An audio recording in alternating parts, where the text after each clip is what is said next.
Today we're going to talk about Chapter 14, Writing Effectively. This is a skill that you will continue to develop in college. It's a huge piece of college. Regardless of your major, you're going to be asked to do a fair amount of writing in most of your classes. It's a key skill for success. It just shows how to convey your thoughts, how to critically analyze, how to make persuasive arguments. You're going to do all of that writing. Research is a deliberate practice, so even if you're going to go into health sciences or any other sciences, there's going to be a research piece where you have to put together information in a way for other people to read it and use that information. And it's a huge part of getting employed and being employed. The ability to effectively communicate both orally and in writing is it's what we call a soft skill. It's a skill that is required in any job market that you're going to look at, and it's something that's expected to be developed in college. Stages of a writing process, and this is important. This is why I will die on this hill. Please don't write your papers the night before it's due. Writing is a process. You want to start off with a plan. What is your paper going to be about? This is where I strongly recommend that you use an outline. When I write, I have an outline, and it doesn't have to be really formal. Mine's not, but it has my key thoughts, my key concepts. If I'm writing an argument, what are the 3 or 4 things I need to make sure I hit on? And it just helps me focus when I get into this next stage of drafting. That's all it is to kind of help keep you focused. It's not anything formal. It's not anything I turn in. It changes often, but it's just a starting point. It's a framework for my paper. Then you want to draft, and you're going to free write this first draft. And this is always my advice. You have to write out the bad writing to get to the good writing. So that's part of what the free write does. It gets the creative juices flowing, but also it just sort of gets some of the weaker stuff out of the way in your thought process so that you can get to the deeper stuff. And sometimes we just have to sort of purge. Free write as much as you can. I use the outline, I free write, I do my introduction, my arguments, and then my conclusion. I know people who write the body and then add the introduction and conclusion at the end. Whatever works for you, but you definitely want to free write a draft, and that first draft is just that. It's just a draft. Credit your authors and sources as needed when you're doing your draft, and it can be something as simple as I just plug in their name next to it.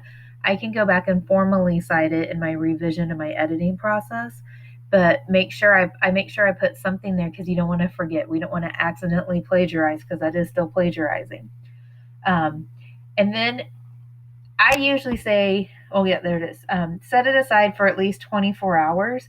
Let it marinate so that you can come back to it with a fresh perspective. Read your paper out loud if you can. That helps me.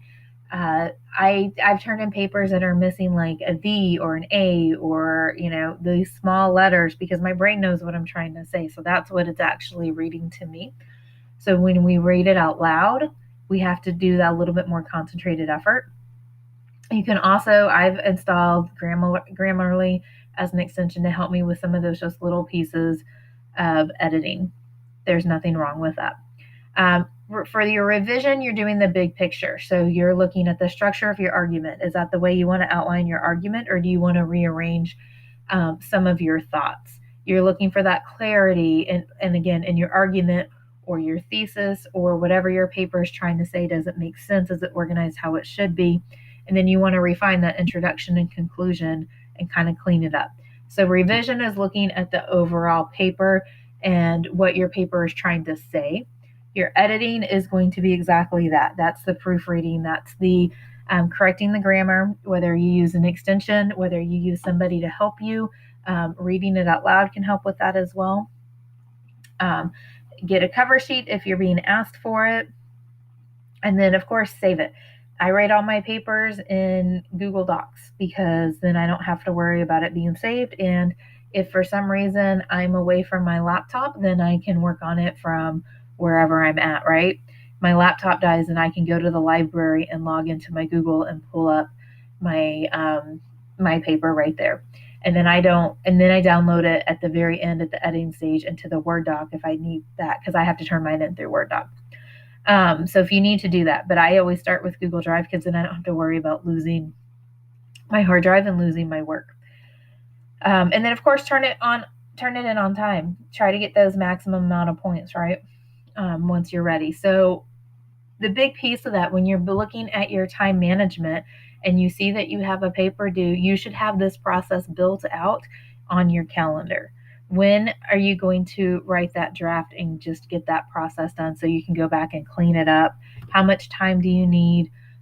This should be on your calendar because it is a process. It's not easily hammered out. And I do have students in my class who I can tell when they write their papers ahead of time. And if you're a strong writer, you're probably still going to get the grade that you want.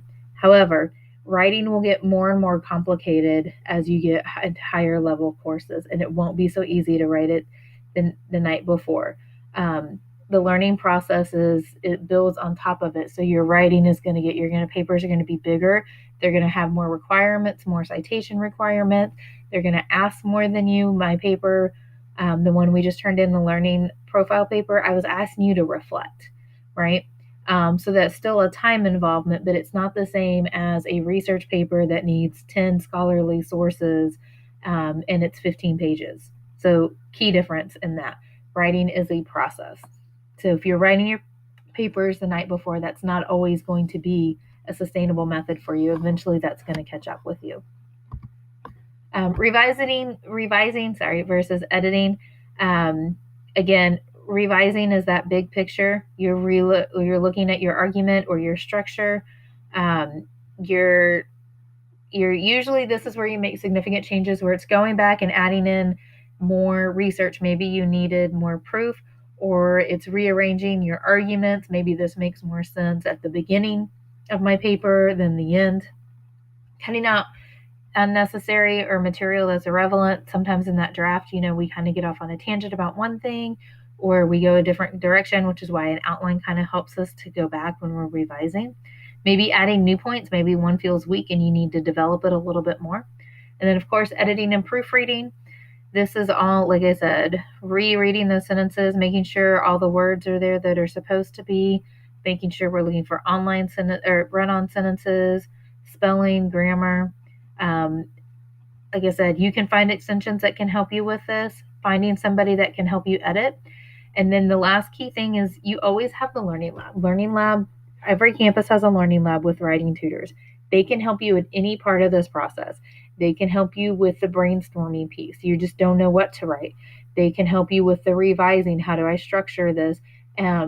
They will help you with the proofreading, as in they will look for patterns of errors. They will show you one, and then they will leave you to find the rest, because the idea is they are making you stronger writers. They're not a proofreading service. So just be aware of that. They will help you with proofreading, but you're still going to be going through your paper and finding those errors. They will just help you locate those errors. So if you're not really clear on what a run-on sentence is, they can help you identify one and then have you go through and find more, and then they will go back with it and see where else you might need help.